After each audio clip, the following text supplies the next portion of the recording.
So you recently had a podcast where you outlined. There you go. You recently had a podcast where you. You had a podcast where you outlined a change in hiring strategy where you focus less on experience and even skills, and focus more on like raw processing power. How fast can someone learn something new?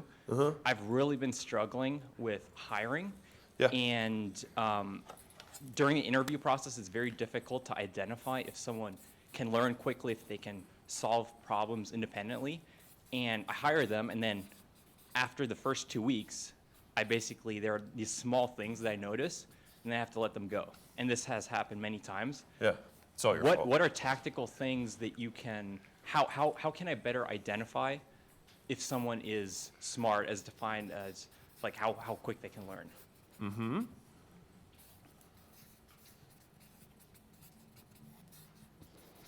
I'm super stimulated.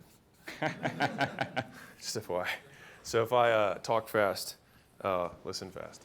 So there's the need of the business, which is what you have. You have some need that you're trying to fill, right? Some clear function that you need to fill the gap for. And so there's a person who's going to come in, and they're going to come in with a learning potential and skills that are actual, right? Yep. Now within skills, you have the hard skills and soft skills. I spent a weird amount of time trying to reconcile this idea of like, do you hire for attitude, not aptitude? You guys have heard, I'm sure you've heard some of these things, right? And it really bugged me because I was like, sometimes it's better to do this, sometimes it's better to do that. And I was just trying to figure it out. And so I did come to a conclusion, which is that you always hire for the smallest skill deficiency.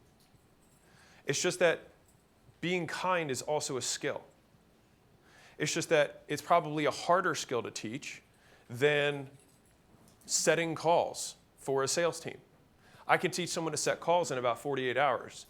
Teaching someone to be kind takes a lot longer, mostly because kind is a single word, but it has 30 sub-skills underneath of it, which is what are all the different conditions that I need to train someone to behave, right? Does that make sense in terms of the bucket of like the word kind, lots of skills, setting, fewer skills. And so the actual skill deficiency, it makes sense to hire someone, if setting is the skill deficiency, to hire someone who has all these soft traits, and then you just train up the hard traits. Now, to give you an opposite example, if I want to have a transactional CFO who's done multiple M&A deals above 100 million and specializes in healthcare, I'm not going to have that many guys that I can pick from, number one. And so if I go find some nice guy on the street, for me to go teach the skill deficiency of all of that would be too big. It's not that it's impossible, it's just that my return on resources is not ideal. And so we're still always making the investment of what is the highest return I can make per hire. So we always solve for the first small skill deficiency.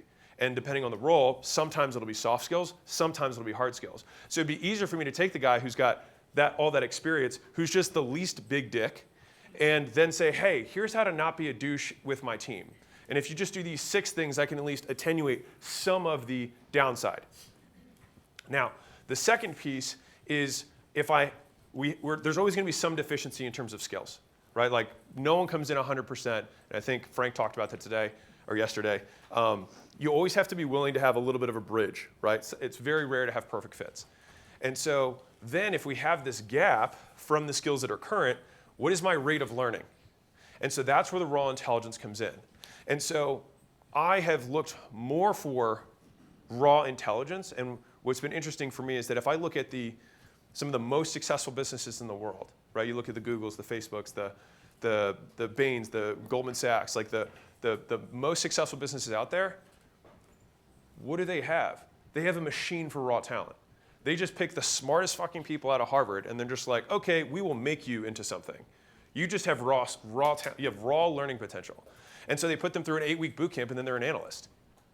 And so I bring this up because over time, I've been putting more and more weight on someone's learning potential because we've also gotten better and better at training. And so with that, I can actually take people, and so if I have somebody, let's say if I have 2 candidates that I have to make this decision between, I've got somebody who's a 10-year HR vet and somebody who's a 3-year person. This person has more hard skills for HR because they're 10 years experience. Maybe let's say they both have the same soft skills. So I would rather get the really intelligent, hardworking HR person rather than just the hardworking HR person who has more experience, because I know that it'll take me 4 months to get this person to be the same as this, but every month after that, this one's going to keep growing. And so I still get a better return overall. Does that make sense? Now, how do I identify this? Right. So part of it, I think, is this is going to sound douchey, but I'll see what comes out. I think to a large degree,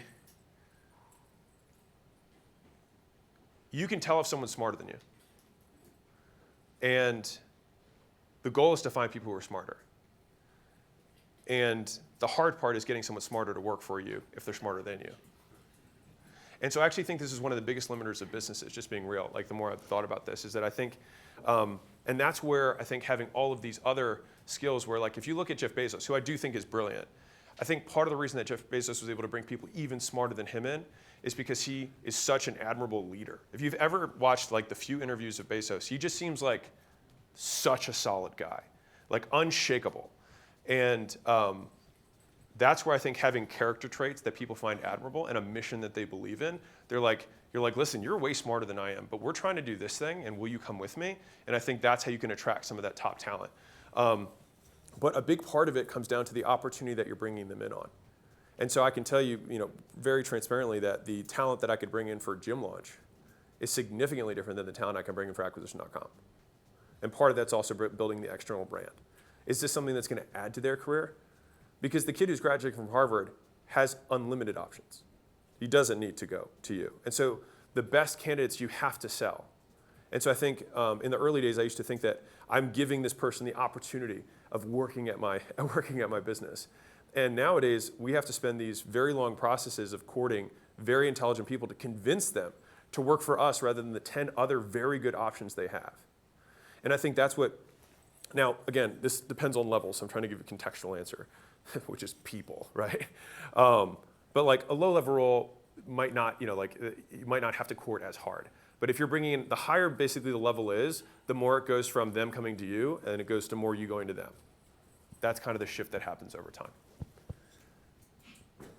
Thank you. Yeah. If you're a business owner and you are not growing as fast as you'd like, I'd like to give you a free gift. So my team and I put together the $100 million scaling roadmap, which is basically 200 hours of us looking over all the portfolio companies we've had and what stages of growth they went through, and more importantly, where they got stuck and how they got past it. And so we broke it into these 10 stages, and we made this little kind of quiz thing where if you put in your business information, it'll tell you where you're at, and the most important part for you, what to do for each of the functions of the business across product, marketing, sales, customer success, recruiting, IT, human resources, and finance. And so no matter what you're struggling with, someone else has already struggled with it and solved it. And so I'd like to give you this thing absolutely free. You can go to acquisition.com/roadmap, plug in your business information, and if you want us to actually help you deconstrain the business and you're trying to scale, we'd love to help you out. On the thank you page, you can just book a call with my team, and we will look at the business, see if we can help, and if we can, we'll invite you out to Vegas, and we'll do this in person live.